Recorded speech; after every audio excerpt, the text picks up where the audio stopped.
Well, good afternoon, boys and goys, boys and goyim.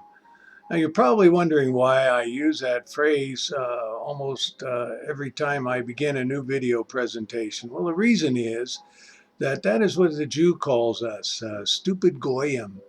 And I shortened it down to goy. Sometimes they use that in their Yiddish language or vernacular to describe non satanic Jews or non Yiddish Jews. And so I've adopted that to make you intimately aware of who you are in the Jew's mind's eye.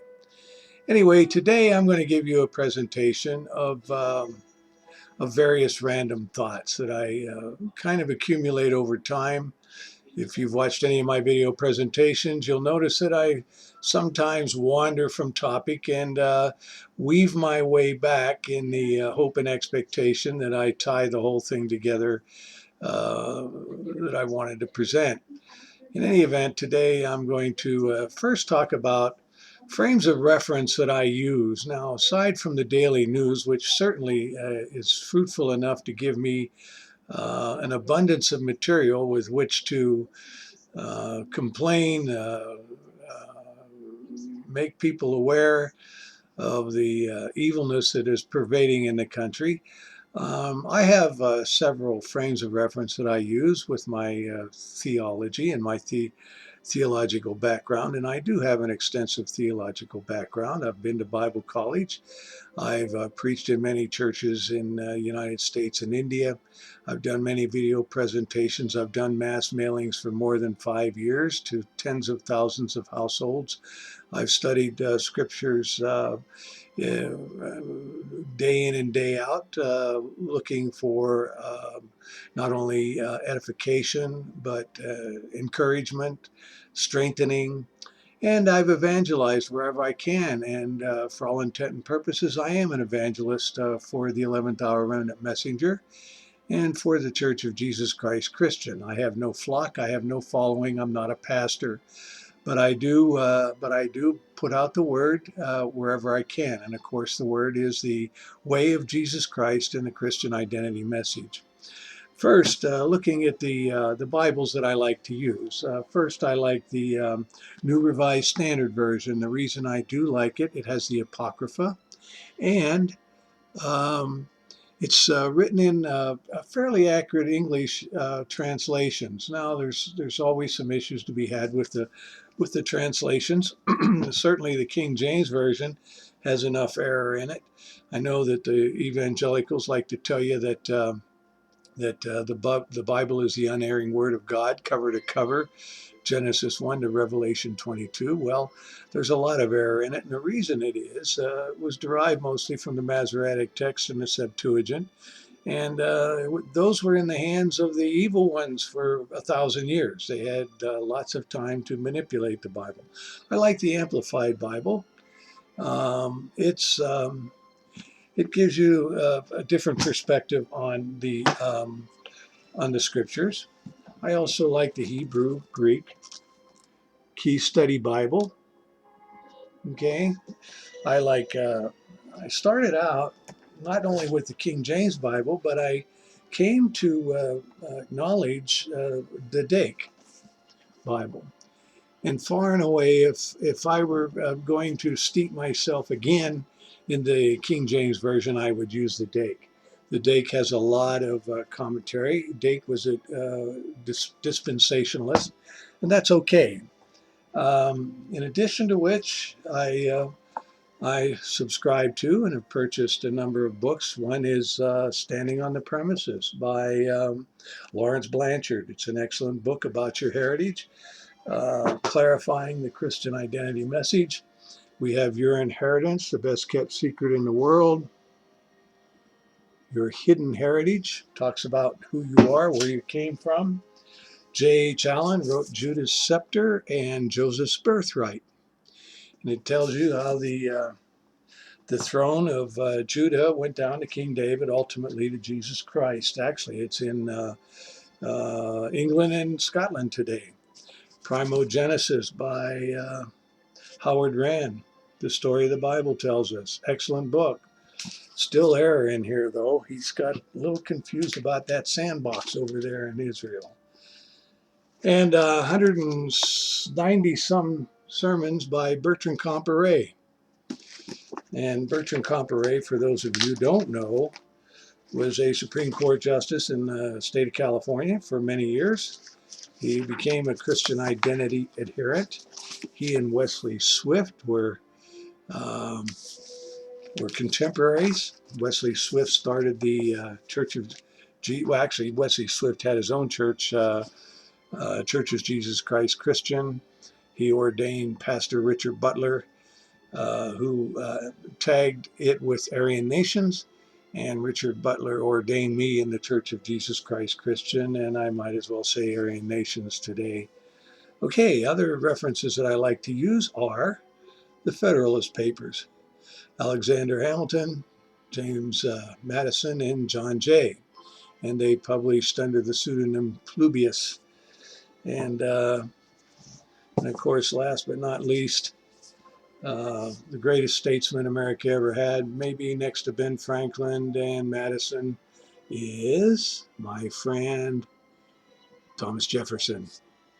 And this is the complete book of everything he ever did. And I like the subtitle here. It's called, can you read that? No? Yes? I'll read it for you. Rebellion to Tyrants, Obedience to God. How about that? And they said Thomas Jefferson was an atheist. Yeah, right. Okay, now moving on to more of what I wanted to talk about today. Sometimes I sits and thinks, and sometimes I just sit. So goes the old saying from a black man in the South somewhere years ago.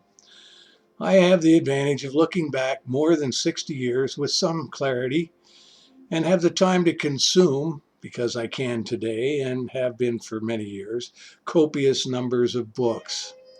I have videos of old World War I, World War II, and Vietnam War movies that were made from original stock and commentaries that challenge the modern revisionist about how and why of those travesties.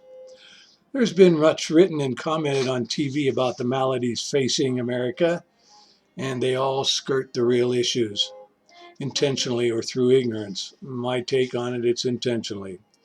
It has been disconcerting to me, and the propaganda machine relentlessly pours out the party line defying common sense and logic. After cruising the magazines, newspapers, TV news, sitcoms, movies, and the internet, it is very clear to me that most of America under the age of 40 has been thoroughly indoctrinated to the socialist agenda. And what is this socialist agenda? Sounds rather benign, doesn't it? Socialist, social, a nice and friendly image. The new mantra, however, is progressive, and even that sounds just as benign. Progressive, kind of forward thinking, modern, and even that, you know, is something that we don't feel threatened by. What do these mean, and how do these philosophies mold our thinking and thought processes? Not many can articulate the true roots of these movements. And movements they are. Movements to bring about world tyranny. Movements to bring about control and even the death of many people in the world, especially whites, and more to the point, white Christians. I want to take you back 70 years or so. We were about to enter into a world war on two fronts, Europe and the Pacific, and I was alive at the beginning of those. As we began to mobilize and build the material of war, battles began to rage in Europe and Asia. Bombs were dropped and cities were burned everywhere and constantly. Our industrial base, chemicals, mining, steel, and aluminum were being produced in factories that spewed smoke and heat day and night for years. And even before that, during the Industrial Revolution, and burning wood in the fireplaces and wood outside burning and forest fires and all of that. Thousands of ships, yeah, thousands of ships and thousands of aircraft were sunk and shot down.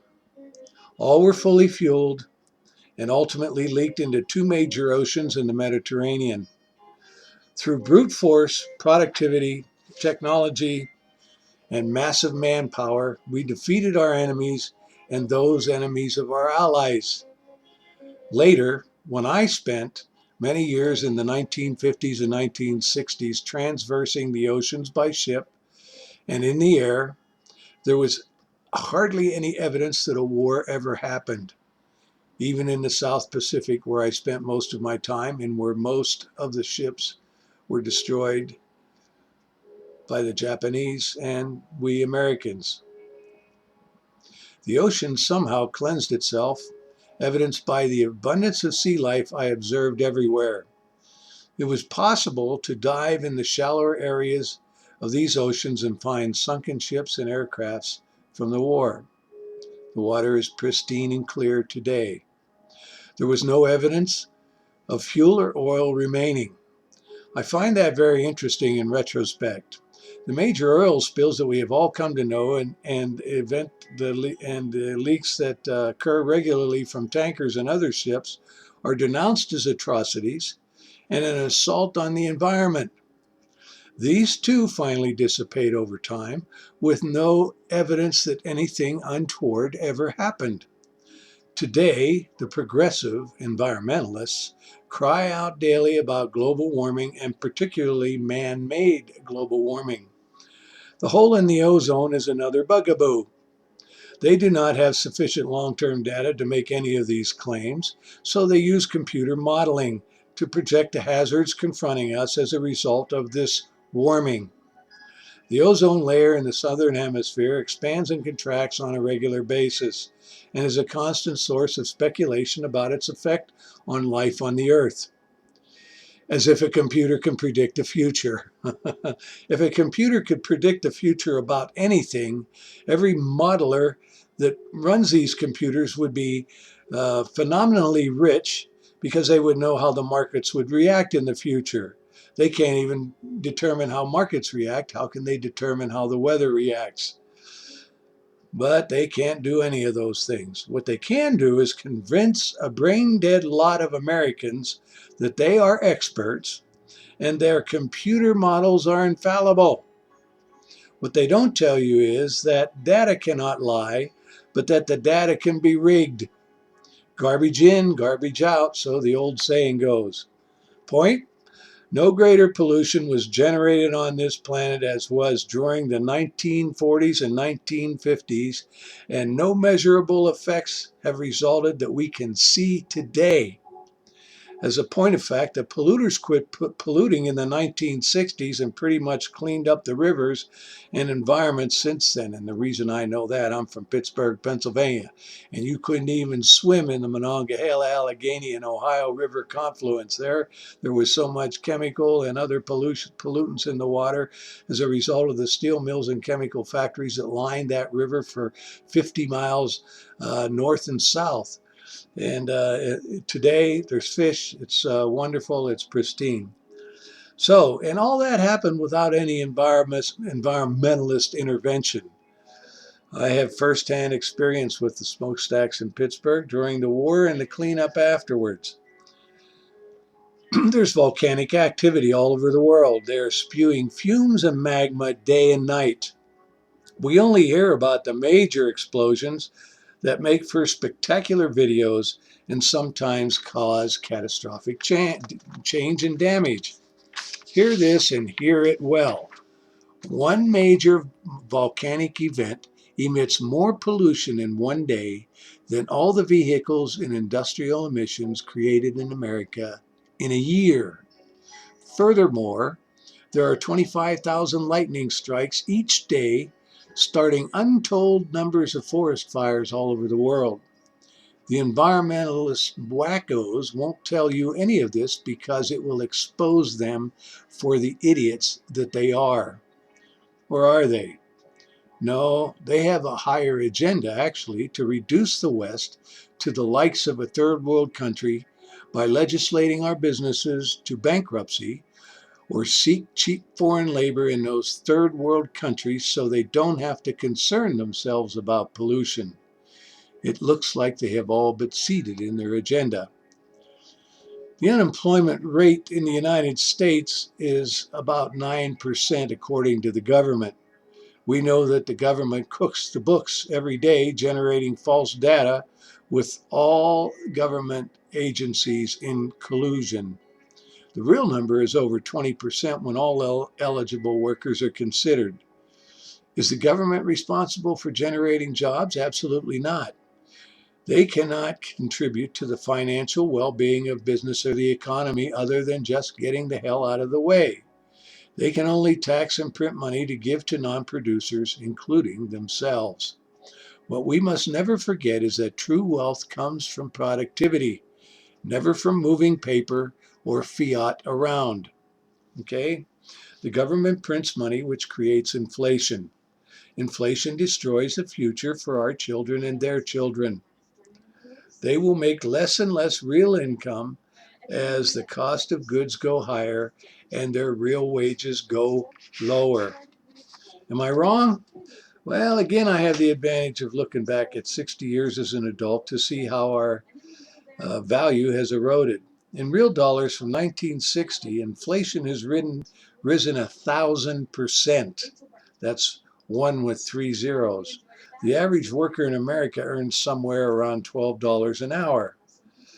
He or she cannot pay rent, purchase a car, go to college, and eat anything but fast food on those wages. We have more individuals moving back home or in together than ever before. More and more young women and men are living together without marriage, which is another issue to be addressed in another video presentation. In other words, our productivity, removing those elements from the earth, formulating and combining them into materials, combining those materials into products that are desired and can be utilized by a consumer is what makes a nation great. We no longer do any of those things. Nations became wealthy in the days of old when they colonized to mine the gold, silver, agricultural commodities, and copper from the invaded countries. Others went to war and carried off the booty and slaves to enrich their own treasuries and garner free labor. In all cases, without these spoils, they themselves would be overrun because they did not have the resources to field armies and navies to defend and plunder even more. Such is the state of nation building without major productivity to create wealth. When you look at the intellect of the ancients compared to today, we are ignoramuses. No, I'm not talking about scientific endeavors. I'm talking about the literal geniuses evidenced in the writings of Homer, Plato, Tacitus, Aurelius, and many others. Even the principles set forth by Archimedes, Pythagoras, Ptolemy, and Hippocrates leaves one to wonder how such genius transcended the thinking of the day. It's almost like they were dropped out of somewhere and just materialized. The intellect of the founders versus today is a wondrous thing to observe. The Federalist Papers between Hamilton, Madison, and Jay, which I just showed you, are a marvel of intellect, and they're a marvel of reason, and they're a marvel of thought. Little known is the fact that Jefferson wrote to King George III many times before he wrote our astounding Declaration of Independence at the age of 27. Franklin was a genius in his own right and went to France with Jefferson to win an ally against England with troops and money. These were men among men, and men who can never be emulated in the world today. Every one of the founders who signed the Declaration of Independence suffered death or loss of all that they owned by the English. Do we have any Americans today who are willing to stand against the tyranny of the government that exists in Washington, D.C. and in our states and risk everything? I don't think so. Not very likely, or they would do it now, this very minute. We are fatted calves living for celebrity, living for sports, and living for sex with no sense of propriety any longer. The children that you have who have not been thoroughly indoctrinated by the Marxist Gramsci systems will hate you in the future for your complacency and despise you for your cowardice. Accounting for Catholicism as nations of Europe were being formed by the Israelites of old, all white nations were decidedly Christian. Christianity became something else after the last apostle died and during the following 4 generations. Christianity turned apostate in that the tenets put forth by Jesus the Christ were skewed, distorted, and misinterpreted. Even as the Revolution and Reformation occurred, led by Wycliffe, Tyndale, Knox, Calvin, Martin Luther, and others, the teachings and truth about white heritage was all but lost until the 1800s. Martin Luther had a clue, though. At that time, many searched diligently for the truth and found it. The rebirth of the true heritage of whites started to gain hold, and many nations of Europe clearly recognized who they were, and that is the descendants of the patriarch of the house of Israel. The 12 tribes who migrated from the time of the Egyptian captivity to the Assyrian captivity, the Babylonian captivity, and finally those left in the southern kingdom who departed just before Titus destroyed Jerusalem. Truly a revelation beyond measure for we whites. Even so, the vast majority of whites, and particularly white Christians, are not aware of their true identity and the awesome responsibility that entails. They, because of the church leadership, have fallen away. The leaders have been indoctrinated by their apostate and lying seminaries and Bible colleges, which have been infiltrated by the natural enemy of we whites, the Jew. This fact alone has led the European nations and America down the path to tyranny and ignorance. So much so that the church is entirely apostate today, Catholic and Protestant.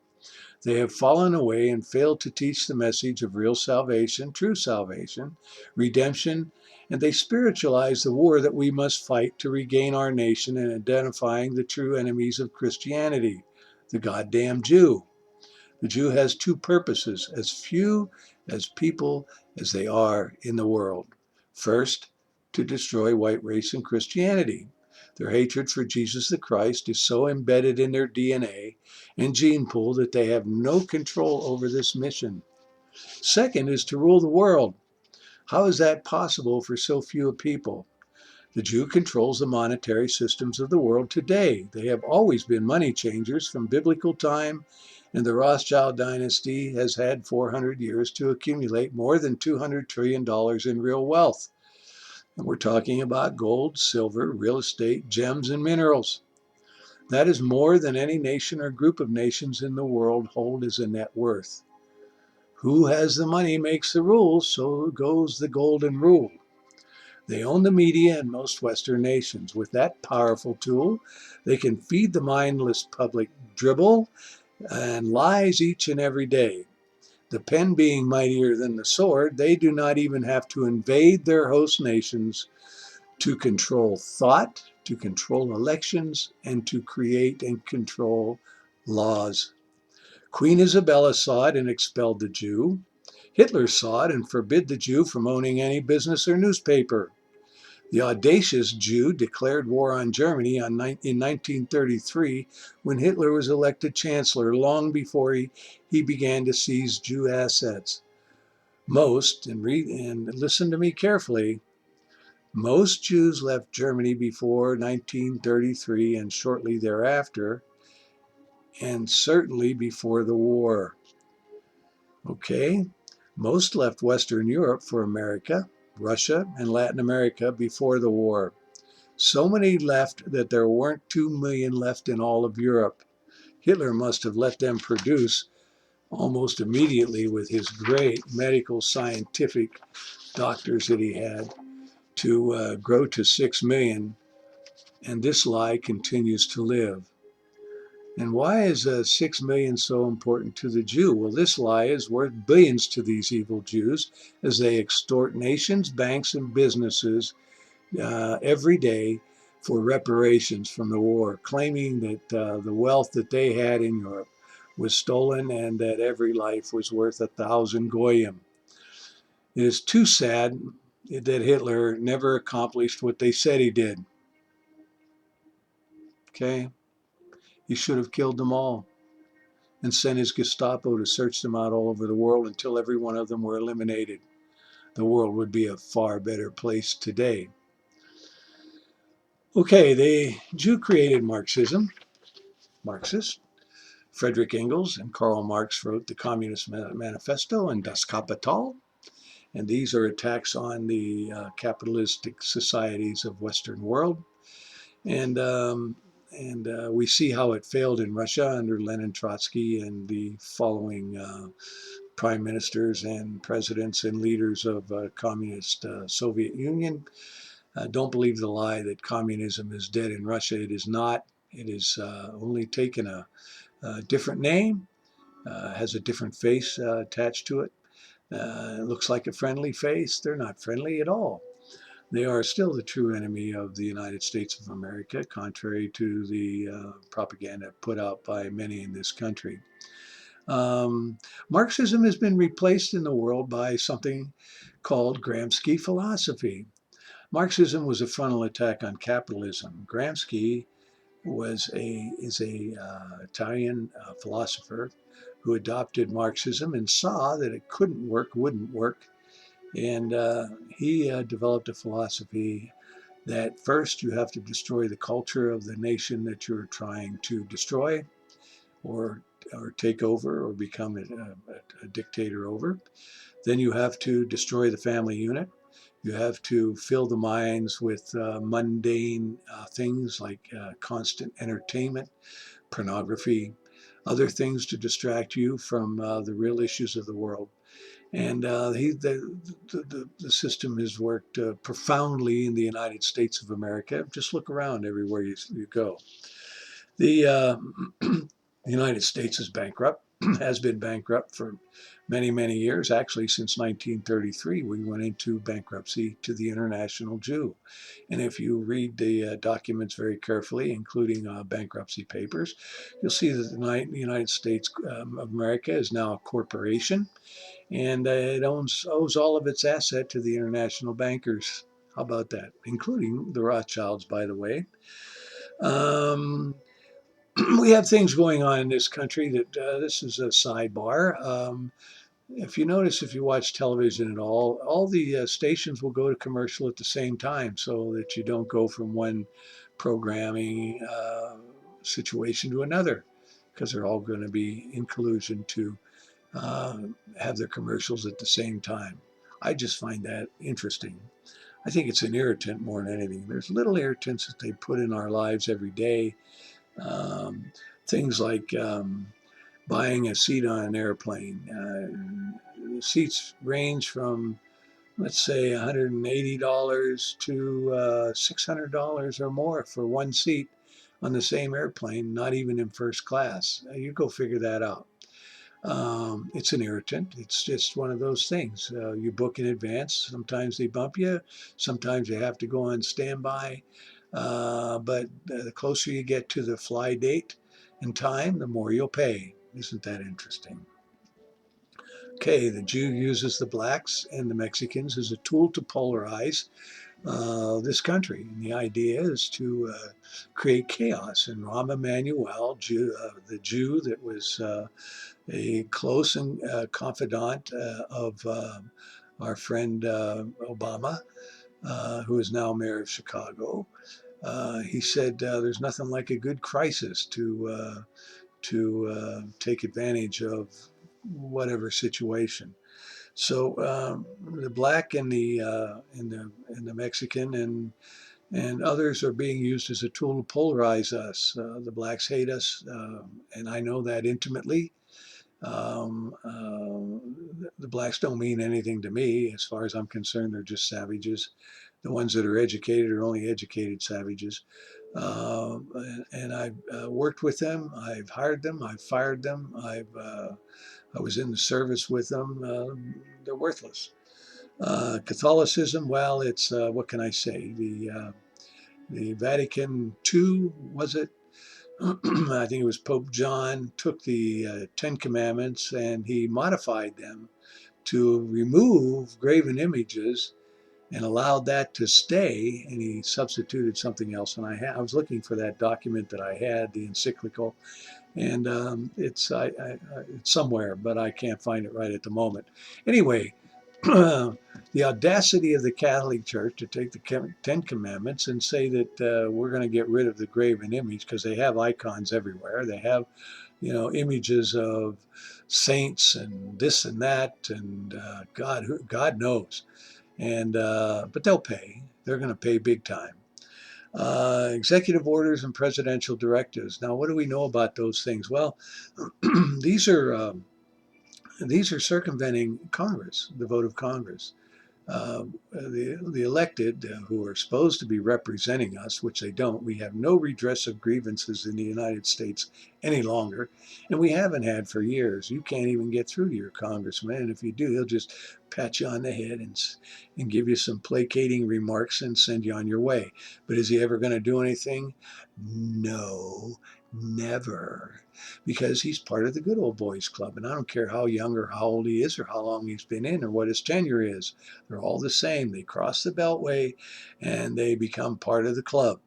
And if you're not part of the club, you don't get on committees, you don't get any benefits, you don't get to travel, you don't get on any fact seeking this or that.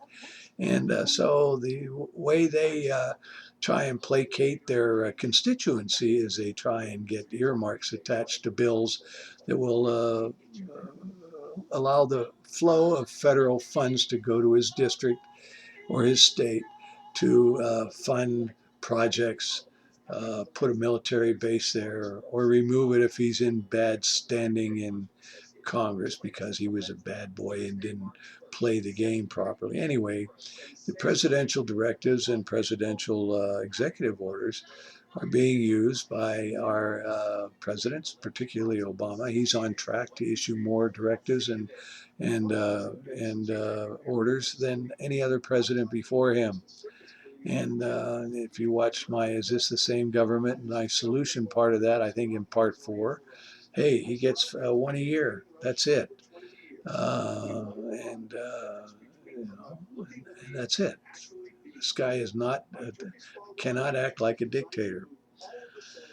Okay, so how can we, as white Adamic Hebrew Israelite peoples of the earth, maintain control and dominion of the earth that was our command? Yahweh God commanded us to do that. Now, how are we going to do that when we give away or sell our creativity and technology to the mixed multitudes of the earth, and they use it to stage a military might that can potentially destroy us as a people?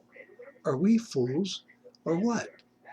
We should guard our secrets coming out of Oak Ridge, our national laboratories such as Sandia, Los Alamos, Lawrence Livermore, and a whole bevy of other ones.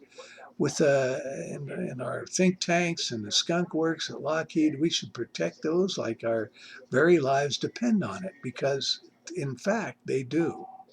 Okay, I've pretty much covered all the issues I wanted to cover today. I'm sure you're bored of seeing my ugly face here, and that's okay. I felt these things needed to be put out there. I don't get many hits on my YouTube site. Everybody's afraid of it. I get more Jews visiting the SPLC Anti-Defamation League than anybody else, just to see what kind of vitriol I'm putting out against them. And I'll never stop till my last breath. And that'll only happen when he says, "Hey, Brother Vince, it's over." And he can take me anytime. But in the meanwhile, I'm going to do my